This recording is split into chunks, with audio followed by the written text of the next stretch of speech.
कहानी की शुरुआत में हम दो दोस्तों को देखते हैं जिसमें से एक का नाम पैक्सटन और दूसरे का नाम जॉश था। ये दोनों यूरोप में घूमने आए होते हैं। वहीं आइलैंड में उनको उनका एक और दोस्त ओली मिल जाता है, जिससे अब ये तीनों मिलकर एम्स्टर्डम जाने का प्लान बनाते हैं। यहाँ पर ये लोग जिस हॉस्टल में रुके थे वहाँ पर लेट नाइट जाने के बाद हॉस्टल के गेट बंद हो चुके थे, इसलिए अब उन्हें बाहर ही स्टे करना पड़ा था। लेकिन वहीं पर उनका एक और नेबर एलेक्स उन्हें देख लेता है और उन्हें अपने रूम में आने को कहता है, जिससे अब ये तीनों पाइप से चढ़कर एलेक्स के रूम पर जाते हैं। वहीं बातों बातों में एलेक्स उन्हें कहता है कि घूमने के लिए उन्हें स्लोवाकिया के गर्ल हॉस्टल में जाना चाहिए। अब ये सारे ही अमेरिकन थे और यहाँ पर घूमने और मस्ती करने ही आए थे, इसलिए वो दूसरे दिन स्लोवाकिया की ट्रेन में बैठ जाते हैं। उस ट्रेन में उनके साथ एक बिजनेसमैन भी मौजूद था, जिसका बिहेवियर काफी अजीब था। साथ ही वो आदमी के खाते वक्त हाथ बहुत कांप रहे थे। ये देखकर वो लोगों को काफी अजीब लगता है। यहाँ सारे लोग हंसते खेलते बातें कर रहे थे। वहीं बातों बातों में वो आदमी जोश के पैर पर हाथ रख देता है, जिसे देखकर जोश को गुस्सा आ जाता है और वो आदमी को बहुत सुना देता है, जिससे वो आदमी वहाँ से उठकर चला जाता है। और थोड़ी ही देर में वो लोग स्लोवाकिया पहुंच जाते हैं। वो लोग स्टेशन पर उतरते हैं, लेकिन वहाँ पर उन्हें कोई भी नजर नहीं आता। पूरा स्टेशन खाली था। वो लोग अब वही हॉस्टल में जाते हैं जहाँ पर बहुत सारी लड़कियां मौजूद थी। ये देखकर वो बहुत खुश होते हैं। वहीं उनकी रूममेट्स नतालिया और स्वेटलाना उन्हें मिलती है। वो लड़कियां उन्हें डांसिंग क्लब में जाने के लिए इनवाइट करती है, जिससे अब शाम के वक्त वो सारे नाइट क्लब में जाते हैं। वहाँ पर ये सारे लोग बहुत इंजॉय करते हैं। वहीं जॉश बाहर थोड़ा फ्रेश होने के लिए निकलता है। तभी वहाँ कम्युनिटी के कुछ क्रिमिनल बच्चे उससे पैसे मांगने लगते हैं। उसी वक्त वहाँ पर बिजनेसमैन आ जाता है, जो कि कुछ पैसे फेंक देता है, जो उठाकर वो बच्चे वहाँ से चले जाते हैं। जॉश ये देखकर उसे थैंक्स बोलता है। साथ ही वो ट्रेन में किया बिहेवियर के लिए उसे माफी मांग लेता है। और अब दोनों ड्रिंक ले रहे थे। यहाँ पर वो बिजनेसमैन उसे सलाह देता है कि उसे अपने एज के मुताबिक गुस्से पर कंट्रोल करना चाहिए और थोड़ा सहन करने की कोशिश करनी चाहिए। यहाँ पर ओली को एक लड़की अपने साथ ले जाती है। दूसरी ओर एलेक्स और जोश एंजॉय कर सो जाते हैं। सुबह होने पर उन्हें ओली नजर नहीं आता, जिससे वो होटल के रिसेप्शनिस्ट में उसके बारे में पूछते हैं। तब वो कहता है कि ओली तो सुबह में ही चेकआउट कर यहाँ से चला गया। ये बात उनके समझ से बाहर थी, क्योंकि तीनों दोस्त साथ ही जाने वाले थे, जिससे वो ओली को ढूंढने लगते हैं। तभी उनको एक जापानीज लड़की मिलती है, जो कि ओली और उसकी फ्रेंड की पिक्चर बताकर कहती है कि मेरी फ्रेंड भी कल से ही गायब है। वहीं ये लोग उन्हें ढूंढने का फैसला करते हैं। तभी एलेक्स के फोन में ओली का मैसेज आता है। उसमें लिखा था कि मैं घर पहुंच चुका हूँ, बट असलियत यह थी कि ओली को के फोन से किसी ने मैसेज किया था और ओली का सिर कटा हुआ था और यहाँ पर लड़की को भी बहुत टॉर्चर किया गया था। दूसरी ओर पैक्सटन, जॉस और वही जापानीज लड़की कान्हा बैठकर बातें कर रहे थे। तभी उनके पास नतालिया और स्वेतलाना आकर उन्हें डांसिंग क्लब ज्वाइन करने को कहती है। जॉश का मन नहीं था, लेकिन पैक्सटन का बहुत मन था, इसलिए वो जॉश को मना लेता है और ये सारे लोग फिर से क्लब में जाते हैं। यहाँ पर ये दोनों लड़कियां उनके ड्रिंक में कुछ मिलाकर उन्हें पिला देती है, जिससे जॉश को कुछ ठीक नहीं लगता और वो हॉस्टल में जाता है। तब तक वो वहाँ पर बेहोश हो जाता है। वहीं पर पैक्सटन की भी तबीयत खराब होने लगती है, जिसकी वजह से वो वॉशरूम जाने के बदले स्टोर रूम में चला जाता है और दरवाजा वहीं पर लॉक हो गया था। जॉश होश में आता है, तब वो दिखता है कि किसी ने उसको बांध कर रखा है। वहीं पर कुछ औजार भी पड़े हुए थे। वो डर जाता है। वहाँ एक आदमी आकर उसके मुंह से मांस हटाता है। तब वो देखता है कि एक ड्रिल की मदद से वो आदमी जॉश के चेस्ट पर होल करने लगता है। वो आदमी और कोई नहीं, बिजनेसमैन ही होता है। वो उसे कहता है कि उसे हमेशा से एक सर्जन बनना था, लेकिन वो कभी बन नहीं पाया क्योंकि उसके हाथ हमेशा से ही कांपते रहते थे। जॉश उसके सामने बहुत गिड़गिड़ाने लगता है, लेकिन वो उसे नहीं जाने देता। वो जोश की एड़ियों को पीछे से काट देता है। वहीं वो दरवाजा खोलकर जोश के हाथ पैरों को भी खोल देता है और कहता है कि वो आजाद है और यहाँ से जा सकता है। जैसे ही जोश खड़ा होता है, उसके पैर पीछे से पूरी तरह कट जाते हैं, जिससे वो क्रॉलिंग कर वहाँ से भागने लगता है। तभी वो बिजनेसमैन वहाँ आकर उसका पूरा गला ही काट देता है। दूसरी ओर पैक्सटन को होश आता है। वो खुद को अनलॉक कर हॉस्टल में पहुँचता है और वहाँ पर जॉश के बारे में पूछता है। तब रिसेप्शनिस्ट कहता है कि वो सुबह में चेकआउट कर चुका है।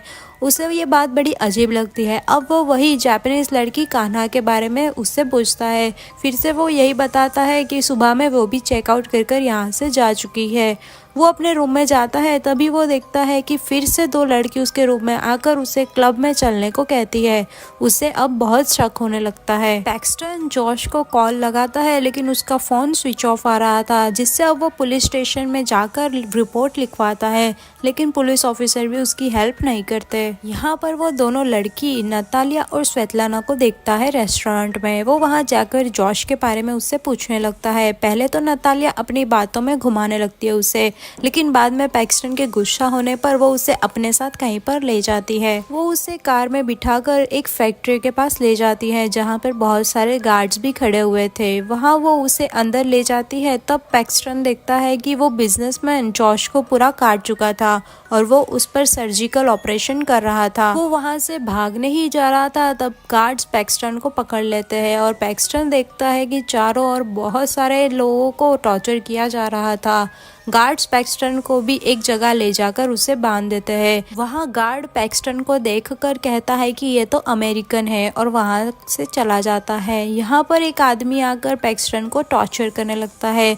वो एक कटर की मदद से पैक्सटन के हाथों को काटने ही जाता है, लेकिन तभी हाथ के बदले उसकी खुद ही की उंगलियां कट जाती है, जिससे पैक्सटन की हाथ की कड़ी खुल जाती है। फिर से वो उसका हाथ काटने ही जाता है, तभी उसका पैर उसकी उंगलियों के ऊपर आ जाता है और वो फिसल कर गिर जाता है, जिससे उसके ही कटर से उसका पैर कट चुका था। पैक्सटन ये देखकर जल्दी से खुद को आज़ाद कर देता है और एक गन से उसी आदमी को शूट कर देता है। गोलियों की आवाज़ सुनते ही गार्ड वहां आ जाता है, लेकिन वो खुद को फिर से बांध लेता है और ऐसा शो करता है कि वो बंधा हुआ है। गार्ड के आते ही वो गार्ड को भी शूट कर देता है। अब पिस्तल में गोली नहीं थी, जिससे वो गार्ड के कपड़े पहनकर ही वहां से बाहर निकल जाता है और एक रूम में खुद को लॉक कर देता है। वो रूम में देखता है कि हर जगह लाशें बिछी हुई थी और तभी वहाँ एक आदमी आकर वहाँ से सब लाशों को ले जाता है, जिसमें लाशों के बीच में वो छुप जाता है। वो आदमी वो सारी ही लाशों को एक जगह पर ले जाकर वहाँ पर काट रहा था। पैक्सटन वहाँ पर जॉश की बॉडी को भी देख लेता है। वो मौका देखते ही उसी आदमी को भी मार देता है और फिर लिफ्ट के जरिए वहाँ पर से एक फ्लोर पर आ गया था। वहाँ उसे कुछ अच्छे कपड़े नजर आते हैं, वो उन्हें पहन लेता है और कपड़ों की पॉकेट में हाथ डालते ही उसे एक कार्ड मिलता है। वो उस कार्ड में उस जगह का नाम लिखा हुआ था। वो जगह एलाइट हंटिंग था। उसके पीछे करते ही अलग अलग कंट्रीज के आगे रेट लिखे हुए थे, साथ ही अमेरिका के आगे सबसे ज्यादा पैसे लिखे हुए थे। वो ये सब पढ़ ही रहा था, वहीं पर एक आदमी आ जाता है। वो पैक्सटन को क्लाइंट समझ लेता है, क्योंकि पैक्सटन ने कपड़े चेंज कर लिए थे। वो उसे जापानीज लड़की के बारे में बताता है और कहता है कि वो उस लड़की के साथ बहुत कुछ करने की प्लानिंग कर रहा है। वो और कोई नहीं, कान्हा की ही बात कर रहा था। उस आदमी के जाते ही पैक्सटन वहां से पिस्तौल उठाकर भागने लगता है। वो उसे वहां पर दूर ही कार नजर आ जाती है और कार में कीज भी लगी हुई थी। वो जाने ही वाला था कि उसे कान्हा की चीखने की आवाज आने लगती है। वो कान्हा को बचाने वहां भागने लगता है।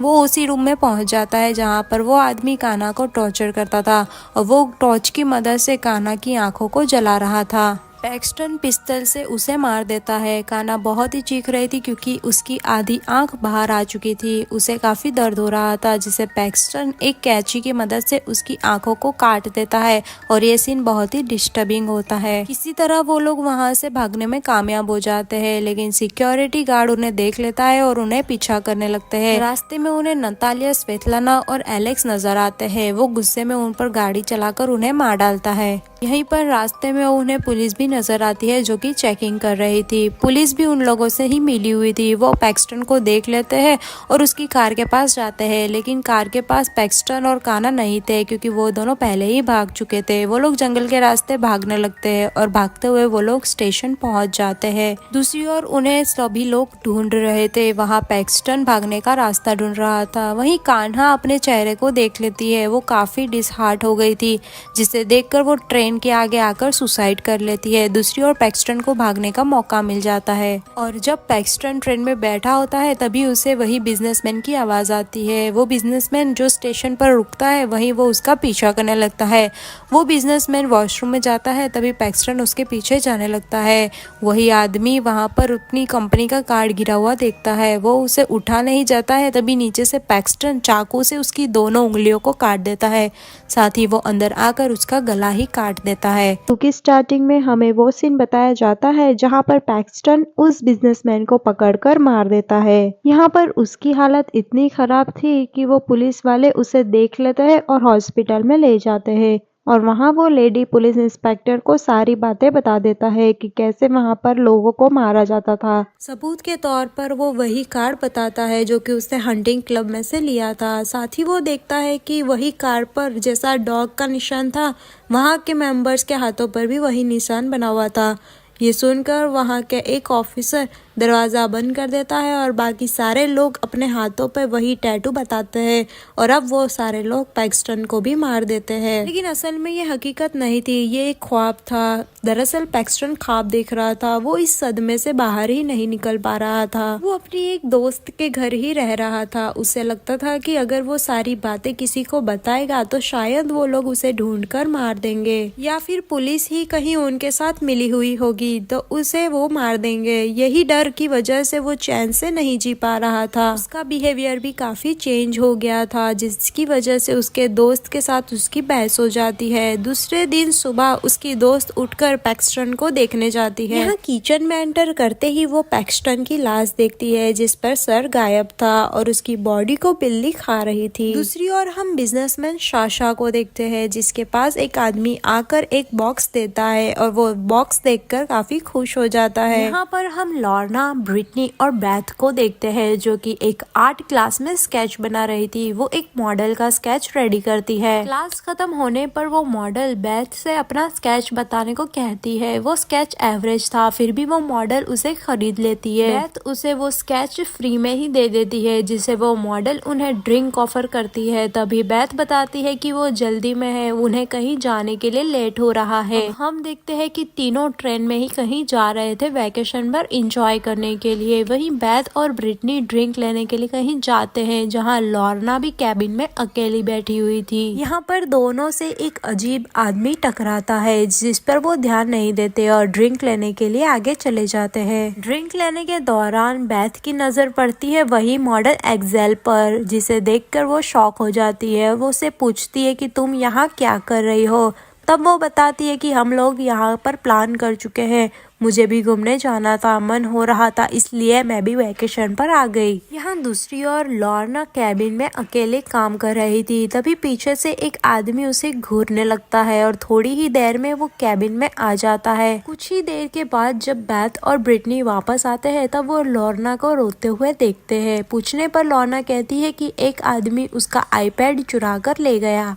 वहीं पर अचानक वही मॉडल एक्सेल आ जाती है और उसके पास वही आईपैड देखकर कहती है कि एक आदमी मेरा पर्स चुराने की कोशिश कर रहा था, उसी दौरान उसके पॉकेट्स में से ये आईपैड गिर गया, शायद ये तुम्हारा ही होगा। ये सब देखकर तीनों खुश हो जाती है और एक्सेल को अपने साथ ड्रिंक करने के लिए ऑफर करती है और अब चारों ड्रिंक कर रहे थे। वहीं पर एक्सेल उन्हें कहती है कि उन्हें घूमने के लिए स्लोवाकिया जाना चाहिए। वो तीनों भी वैकेशन पर ही निकले थे, जिससे वो वहाँ जाने के लिए रेडी हो जाती है। दूसरे ही दिन स्लोवाकिया वो लोग पहुँच जाते हैं और वहीं के हॉस्टल में रूम बुक करवाते हैं। तभी वहाँ का रिसेप्शनिस्ट उन्हें रात को होने वाले फेस्टिवल के बारे में बताता है। अब ये सारे ही अपने रूम में जाने लगते हैं। वहीं बेथ की नजर एक कपल पर पड़ती है और उन्हें मजाक मस्ती करते हुए देखकर वो खुश हो जाती है। यहाँ पर वो रिसेप्शनिस्ट तीनों लड़कियों के पासपोर्ट को स्कैन कर कर उसे ऑनलाइन अपलोड कर देता है, जहाँ पर दुनिया भर के अमीर लोग उनका रेट लगाना शुरू कर देते हैं। वहीं टोड नाम का एक आदमी बेथ और ब्रिटनी का सबसे ज्यादा दाम लगाकर उन्हें खरीद लेता है। ये बिजनेस बहुत ही ऊंचे लेवल पर चल रहा था, लेकिन कोई भी विजिटर्स को ये भनक तक नहीं थी कि उन्हें ऑनलाइन इस तरह से नीलाम किया जा रहा है। टोड अपने फ्रेंड स्टुअर्ट को कॉल लगाकर इनवाइट करता है। वो दोनों पहली बार ऐसा कुछ कर रहे थे जिससे वो एक्साइटेड थे। वो दोनों ही स्लोवाकिया पहुंच जाते हैं और अब इस रात के फेस्टिवल में स्टुअर्ट और टॉड भी आ गए थे, जो कि बेथ और ब्रिटनी को काफी गौर से देख रहे थे क्योंकि उन्होंने उनकी सबसे बड़ी कीमत अदा की थी। दरअसल फेस्टिवल का तो सिर्फ नाम ही रखा हुआ था, दरअसल यहाँ पर लोग अपने खरीदे हुए लोगों को देखने आते थे।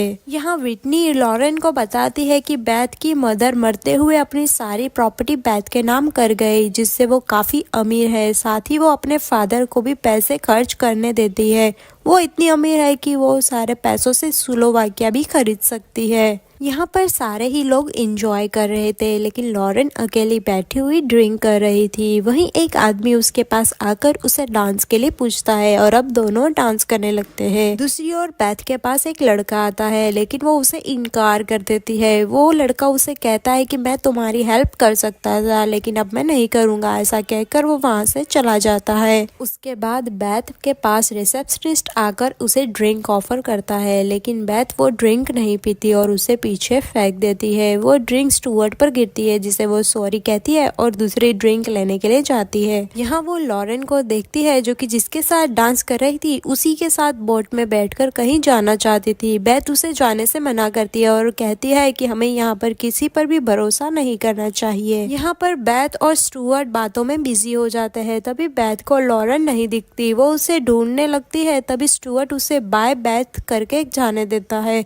बेथ को बड़ी ही हैरानी हो जाती है कि उसने तो अभी तक उसे अपना नाम भी नहीं बताया। तब स्टुअर्ट कहता है कि मैं तुम्हारी फ्रेंड के मुंह से तुम्हारा नाम सुना, और वो वहां से चला जाता है। साथ ही बेथ लॉरेन को उसी आदमी के साथ बोट में जाते हुए देखती है। वो उसे रोकने की कोशिश करती है, लेकिन तब तक वो जा चुकी थी। वो आदमी लॉरेन को एक सुनसान जगह पर ले जाता है, जहाँ पर कुछ लोग लॉरेन को बेहोश करके वहां से ले जाते हैं। वहीं बेथ हॉस्टल में जाने लगती है। वहां उसकी नजर वही कमरे में जाती है जहां पर वो दो कपल को देखती थी, लेकिन वहां पर आज दो आदमी थे जो कि सामान पैक कर रहे थे। वो आदमी बेथ को देखकर दरवाजा बंद कर देते हैं। अगली सुबह बेथ और विटनी एक्सेल के साथ स्पा में एंजॉय कर रही थी। वहीं पर बेथ को लॉरेन की फिक्र होने लगती है। यहाँ पर लॉरेन के होश में आने पर वो खुद को उल्टा बंधा हुआ पाती है, और वहीं उसके नीचे एक औरत बाथ टब में लेटी हुई थी। वो एक तेज धार वाली चाकू से लॉरेन को जगह जगह से काट रही थी। वो उसके खून से नहाती है और लास्ट में वो उसका सर ही काट देती है। दूसरी ओर बेथ स्पा में सो रही थी। उसके उठने पर वो देखती है कि उसके आसपास कोई नहीं था। वो एकदम अकेली थी, जिससे वो बाहर निकलकर विटनी को ढूंढने लगती है, लेकिन वहां पर दो गार्ड्स आ जाते हैं, जिससे बचने के लिए वो वहां के दीवार से कूद जाती है और भागते हुए मेन रोड पर आ जाती है, जहाँ पर एक ट्रक आता है और वो ट्रक को रोकती है। वही लड़का था जो कि पिछली रात उसे ड्रिंक ऑफर कर रहा था। उससे हेल्प मांगती है, लेकिन वो लड़का उसकी हेल्प नहीं करता और वो वहां से चला जाता है। यहाँ पर बेथ जंगल की ओर भागने लगती है, जहाँ पर उसे वही क्रिमिनल बच्चे मारने लगते हैं। एक्सेल और बिजनेसमैन साशा वहां पर आ जाते हैं, जहाँ एक्सेल उससे बचाकर वहां से ले जाती है।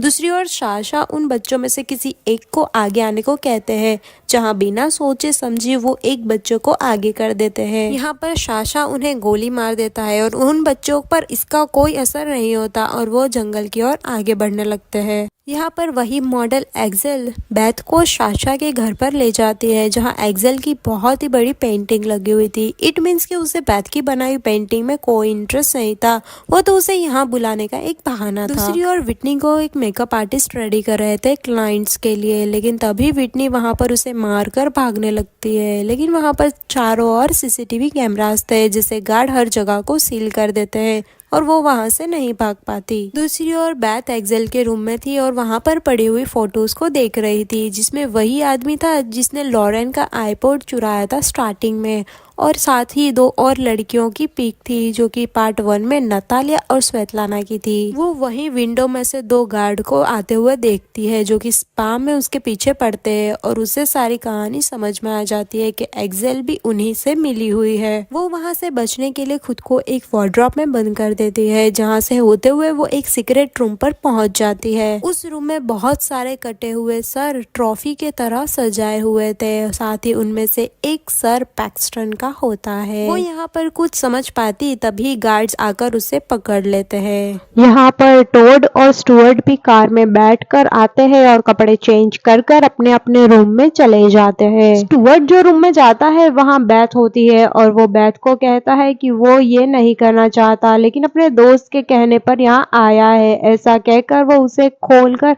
आजाद कर देता है। बेथ वहाँ से भागने लगती है, लेकिन तभी वो उसे पीछे से मारकर बेहोश कर देता है। दूसरी ओर टोड विटनी को एक औजार से मारने लगता है, लेकिन वो औजार विटनी के सर पे ही फंस जाता है, जिससे वो देखकर उसे घिन आने लगती है और उसे वहीं पर छोड़कर वहां से जाने लगता है।